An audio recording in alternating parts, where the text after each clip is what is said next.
ప్రజల భవిష్యత్తు బాగు చేసే బాధ్యత ప్రభుత్వం తీసుకుంటుందని ముఖ్యమంత్రి చంద్రబాబు నాయుడు తెలిపారు. సిద్ధాంతంలో రైతులకు పట్టాదార్ పాస్ పుస్తకాలను సీఎం పంపిణీ చేశారు. అనంతరం ముఖ్యమంత్రి మాట్లాడుతూ భవిష్యత్తులో తాగునీరు, సాగునీరుకి ఇబ్బంది లేకుండా చర్యలు తీసుకునే బాధ్యతను మంత్రి రామానాయుడికి అప్పగించాను అని అన్నారు. ఇంకో పక్క మీరు ఒకసారి ఆలోచిస్తే ఆంధ్రప్రదేశ్ రాష్ట్రంలో రెవెన్యూ సమస్యలు తక్కువగా ఉంటాయి. దానికి కారణం బ్రిటిష్ వారి పరిపాలన. ఆ రోజు బ్రిటిష్ వారి పాలనలో మీరు చూస్తే ఎక్కడికక్కడ విలేజ్ కరణం పెట్టేవాళ్ళు, మున్సిపల్ని పెట్టేవాళ్ళు, రెవెన్యూ కలెక్ట్ చేసేవాళ్ళు, అదే మరి ఎప్పటికప్పుడు జమాబందీని నిర్వహించేవాళ్ళు. అంటే ప్రతి ఒక్క సంవత్సరం అకౌంట్స్ అన్ని ఫైనలైజ్ చేసి తద్వారా మీ భూమి మళ్ళా ఒకసారి రెన్యూ చేసి మీ దగ్గర భూమి శిస్తు వసూలు చేసేవాళ్ళు.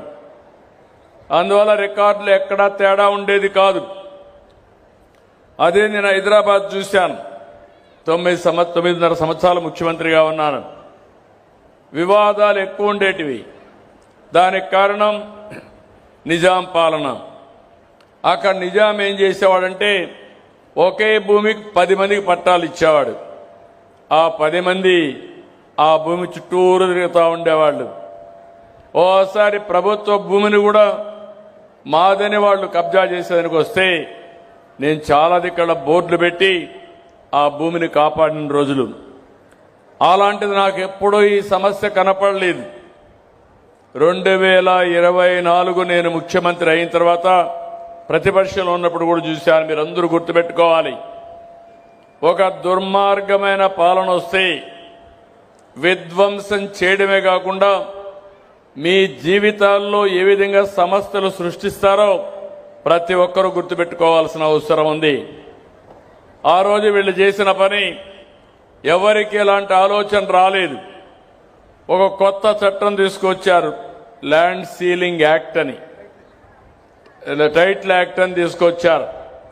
టైటిల్ యాక్ట్ అంటే మన భూమిని మొత్తం కూడా ఆ చట్టం కింద తీసుకొచ్చి ఎంఆర్ఓ, జాయింట్ కలెక్టర్, సిసిఎల్ఏ వీళ్ళుంటారు అడ్మినిస్ట్రేషన్లో.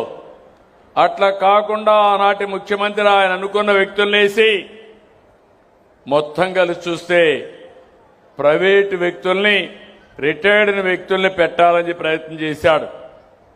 అంటే ఈరోజు మనం ఇంకొక పక్కన మన రికార్డులు ఉండవలసిన స్థలం ప్రభుత్వ ఆఫీసుల్లో ఉండాలి. కంప్యూటరైజేషన్ చేస్తే ప్రభుత్వ అధీనంలో ఉండాలి.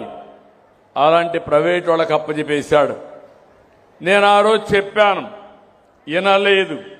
అందుకే మీరందరూ గుర్తుపెట్టుకోవాల్సిన ఎన్నికల ముందు నేను ఆ రోజు ల్యాండ్ టైటిలింగ్ యాక్ట్ రద్దు చేస్తానని చెప్పడమే కాకుండా తగలబెట్టాను. పబ్లిక్ మీటింగులో తగలబెట్టాను. వచ్చిన వెంటనే రద్దు చేశాను. మీ భూమి మీ పెద్దలు మీకు ఇచ్చారు, మీ కష్టార్జితం సంపాదించుకున్నారు. మీ భూమి మీద ఫోటో వచ్చి ఎవరు ఫోటో వేశారు? జ్ఞాపకం ఉందా? ఎవరు ఫోటో వేశారన్నాను. సైకో ఫోటో వేసుకున్నారా లేదా?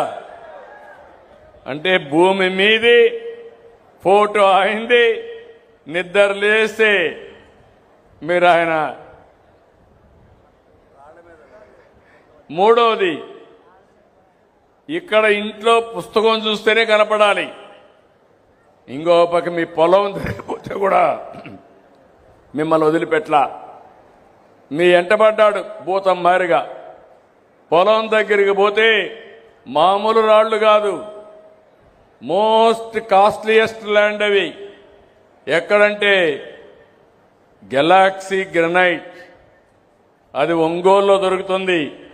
అలాంటి గెలాక్సీ గ్రనైట్ 800 కోట్ల రూపాయలు ఖర్చు పెట్టి సర్వే రాళ్లు తయారు చేసి దానిపైన ఆయన బొమ్మ చెక్కుని మీ పొలంలో కూడా మిమ్మల్ని వదిలిపెట్టలా.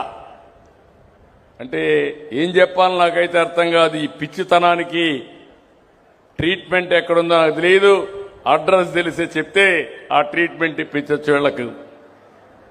నాకే తలబట్టుకున్నాను, ఏం చేయాలని అర్థం కాదు. నాకు 1 సంవత్సరం పట్టింది.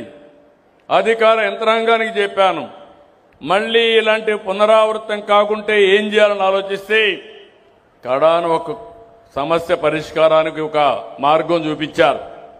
అది బ్లాక్ చైన్ టెక్నాలజీ. ఈరోజు బ్లాక్ చైన్ టెక్నాలజీ సర్వే చేసిన తర్వాత బ్లాక్ చైన్ టెక్నాలజీలో పెడితే ఎవ్వరు కూడా మీ రికార్డు ట్యాంపర్ చేయలేరు. అక్కడి నుంచి ఎప్పుడైనా ట్యాంపర్ చేసినా ఎవరు చేశారో తెలిసిపోతుంది. ఈరోజు మీకు ఇచ్చిన పుస్తకం ఉంది, అందులో క్యూఆర్ కోడ్ ఉంది. మీ ఫోన్ నుంచి క్యూఆర్ కోడ్ చూపిస్తే మీ పొలం ఎక్కడుందో అది నేరుగా గూగుల్ మ్యాప్లో మిమ్మల్ని తీసుకెళ్తుంది. రెండవది, మీరు క్యూఆర్ కోడ్ కొడితే ఈరోజు ఈ క్షణంలో మీ భూమి మీ పేరుతో ఉందా, ఎవరన్నా మార్చేశారా కూడా వస్తుంది. అంటే ఎప్పుడు కావాలంటే అప్పుడు చెక్ చేసుకునే విధంగా ఎన్ని ప్రాంతాల్లో మీ భూమి ఉన్నా అన్ని కూడా ఒకే పట్టాదారు పాస్ పుస్తకంలో తీసుకొచ్చిన ఘనత ఈ ప్రభుత్వానిది, ఎన్డీఏదని చెప్పి మరొక్కసారి మీ అందరికీ హామీ ఇస్తున్నా.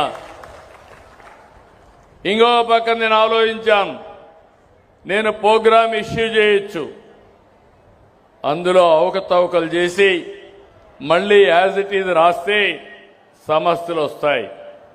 అందుకే మీరందరూ చూడండి, ఈరోజు ఈకేవైసీ పెట్టాం, రైతును భాగస్వామిని చేశాం. ఇది శాశ్వత పరిష్కారానికి మార్గం. అందుకే నేను ఆలోచించింది, మీరు సర్వే చేసేటప్పుడు మీ సమక్షంలో చేయాలి. అందుకే మీకు సమాచారం ఇచ్చి ఈకేవైసీ తీసుకున్న తర్వాతనే మీ సమక్షంలో సర్వే చేశాం. సర్వే చేసిన తర్వాత మీకు ఇచ్చిన పట్టాదారు పాస్ పుస్తకం కూడా సెక్యూరిటీ ప్రెస్సింగ్ ప్రింట్లో చేశాం.